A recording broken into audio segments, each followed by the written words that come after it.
5 দিনের চীন সফর শেষে দেশে ফেরার পর সার্বিক বিষয় নিয়ে সোমবার চেয়ারপারসনের গুলশান কার্যালয়ে সংবাদ সম্মেলন করে বিএনপি। এতে সফরে সে দেশের গুরুত্বপূর্ণ ব্যক্তিদের সাথে বৈঠকের নানা বিষয় তুলে ধরেন দলের মহাসচিব মির্জা ফখরুল ইসলাম আলমগীর। তিনি বলেন, সফরে এক চীন নীতির প্রতি দৃঢ় অবস্থান ব্যক্ত করেছে বিএনপি। দীর্ঘদিনের আলোচনার কেন্দ্রবিন্দুতে থাকা তিস্তা প্রকল্পের বিষয়ে চীনের ইতিবাচক সাড়া দেওয়ার কথা জানান মির্জা ফখরুল। তিস্তা প্রোগ্রাম নিয়ে আমরা আলোচনা করেছি এবং আমরা যে প্রয়োজন সেই প্রয়োজনটা আমরা ব্যাখ্যা করেছি এবং তারা এটাতে ইতিবাচকভাবে সাড়াও দিয়েছেন, এটার উপরে তারা কাজ করছেন।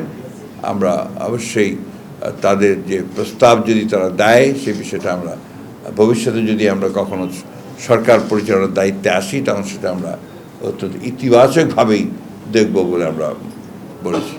তিনি জানান, বাংলাদেশকে গণতান্ত্রিক প্রক্রিয়ায় ফেরাতে ইতিবাচক চীন। চীন আশা প্রকাশ করেছে যে নির্বাচিত সরকারের সঙ্গে তারা আরও গভীর দৃঢ়তার সঙ্গে, আন্তরিকতার সঙ্গে, ভালোবাসার সঙ্গে, প্রেমের সঙ্গে কাজ করবে। বাংলাদেশে দীর্ঘদিন ধরে বিপুল সংখ্যক রোহিঙ্গা শরণার্থীদের অবস্থান এবং তাদের প্রত্যাবাসনের বিষয়ে চীনের সাথে আলোচনার কথাও জানান বিএনপি মহাসচিব। তারা অত্যন্ত আগ্রহের সঙ্গে এবং ঐকান্তিকতার সঙ্গে তারা এই বিষয়টির উপর কাজ করছেন।